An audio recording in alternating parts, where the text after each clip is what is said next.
Hello, dear tutor. My name is Freddy Moreno. I'm a bachelor student in foreign languages with an emphasis in English. I'm making this video that is part of phase 1 recognition activity of the subject of foreign language acquisition and learning at UNAT University. In this phase, we must identify the main characteristics of the course and the particularities of the pedagogical and educational practice process. For this, we had to read 4 documents. The first, the agenda of the course.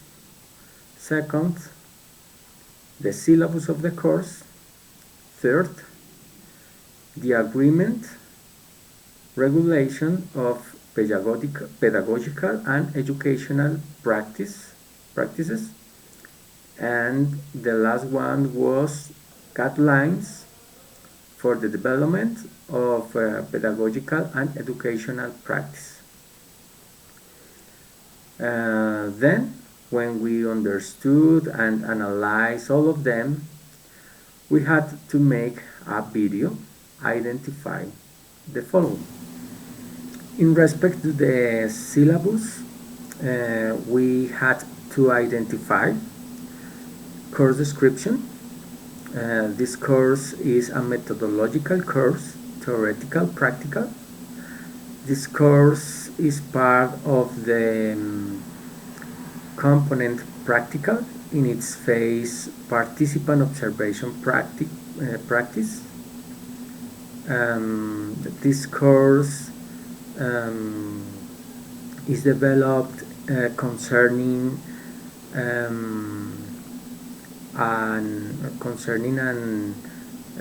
specific object of study. Its main characteristics are collecting data and interacting with the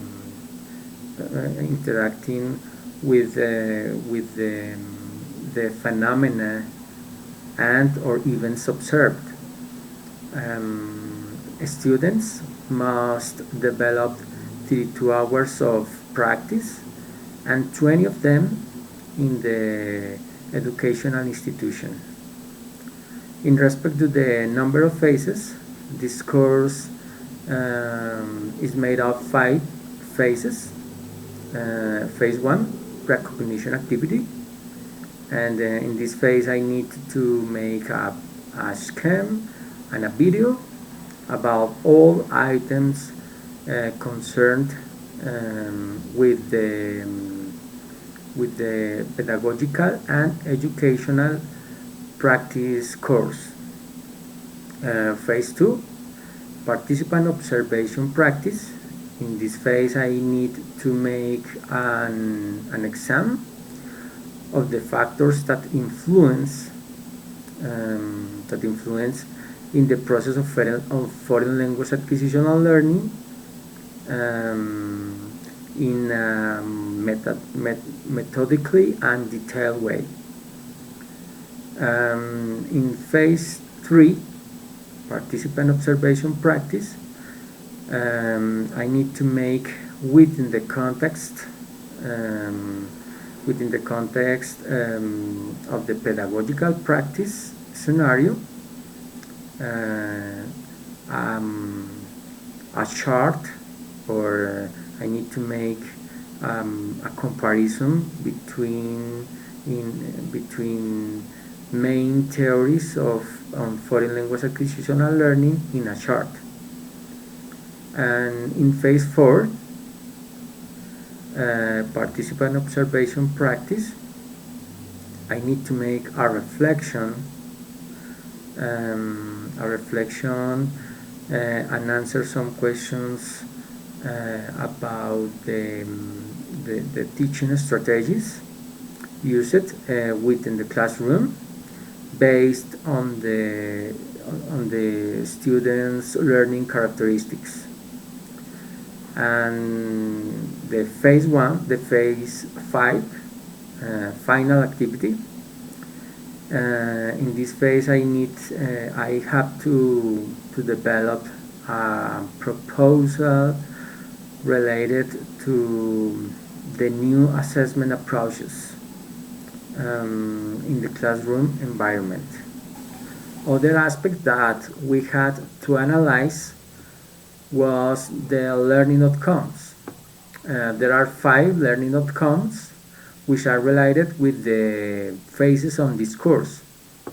The learning outcome 1 is review the main characteristics of the course and the particularities of the pedagogical and educational practice process.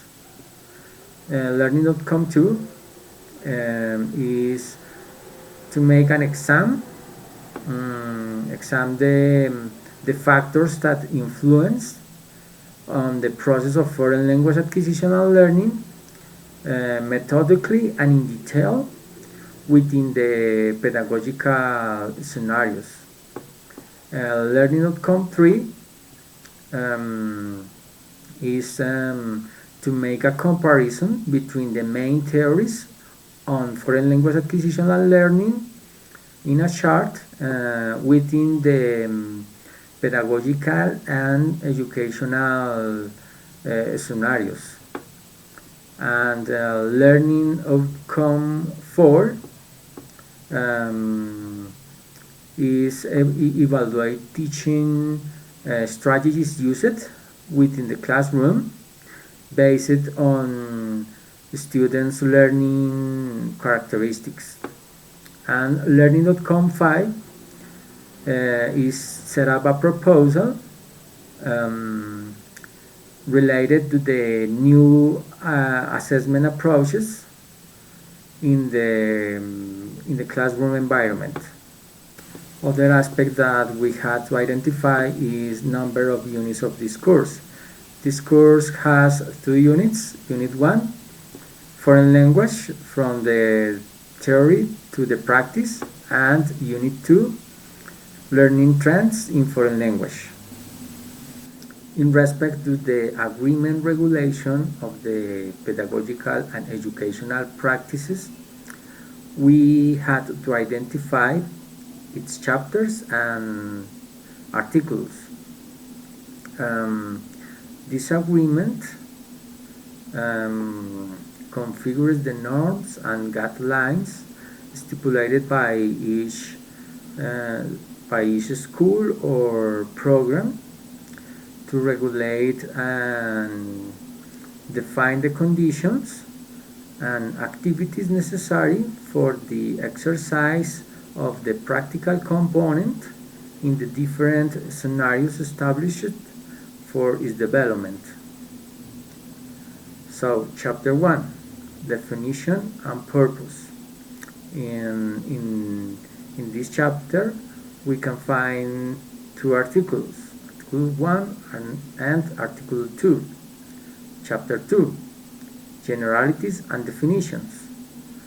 It has 5 articles, Article 3, 4, 5, 6, and Article 7. Chapter 3, curriculum aspects of the training route of pedagogical and educational practice. In this chapter, we can find 6 articles, from Article 8 to Article 13. Chapter 4, principles of action of the teacher in training in pedagogical and educational practice. In this chapter, we can find 1 article, Article 14. Chapter 5, definition of the academic network of pedagogical and educational practices. In this chapter, we can find 1 article, Article 15. Chapter 6, pre-practice seminar. And inside of this chapter, we can find 2 articles, Article 16 and Article 17. Chapter 7, monitoring and evaluation of pedagogical and educational practice. This chapter 7 has 3 articles, Article 18, Article 19, and Article 20. Chapter 8, Duties and Rights of Teachers in Training of the Degrees in the Development of their Pedagogical and Educational Practice. In this chapter, we can find two articles, Article 21 and Article 22. And Chapter 9, Certification of Pedagogical and Educational Practice. And this chapter has two articles, which are Article 23 and Article 24. Regarding to the guidelines for the development of pedagogical and educational practice, we had to identify the following. First, normative references.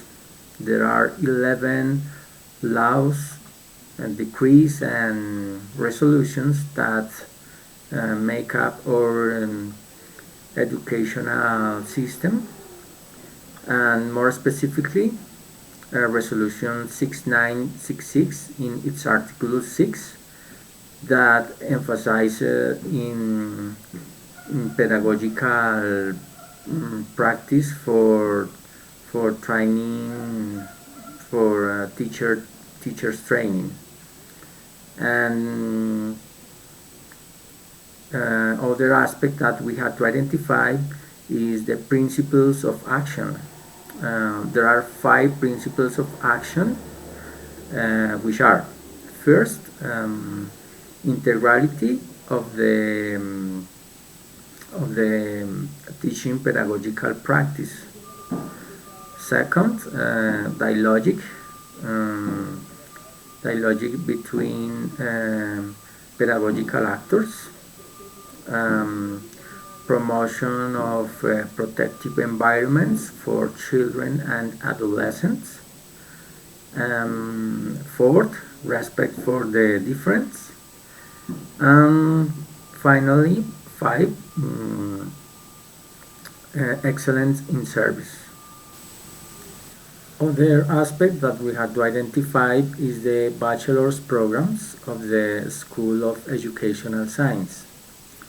There are 5 bachelor's programs, which are: bachelor's degree in children's pedagogy, bachelor's degree in ethnoeducation, bachelor's degree in mathematics, bachelor's degree in philosophy, bachelor's degree in foreign languages with an emphasis in English.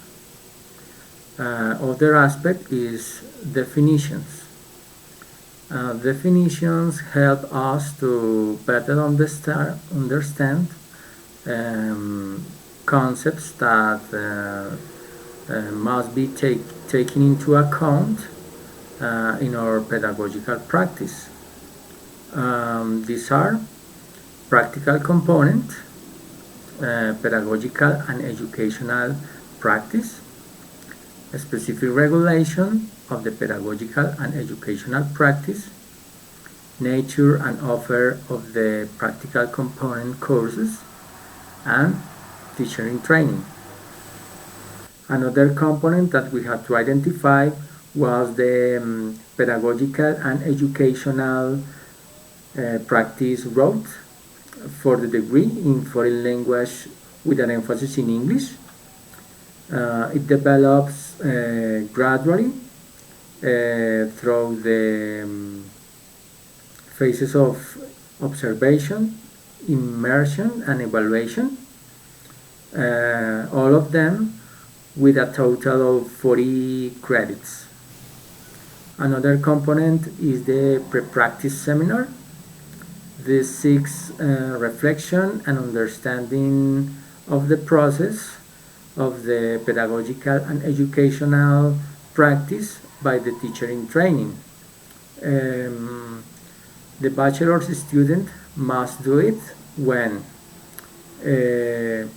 he's going to start his pedagogical and educational route, and also when the students express their desire to change their pedagogical and educational practice scenarios. Another component that we had to identify was the face-to-face accompaniment strategy of the School of Education Sciences. It seeks to meet the quality criteria required by the pedagogical and educational practice. And finally, we had to identify the pedagogical and educational practice simulator. This is a tool that allows bachelor's degree students to propose and carry out simulated pedagogical and didactics practice, leverage in problem situations, to strengthen the skills of the teacher in training, that they can after to apply in their different fields of practice, and in the different learning environments.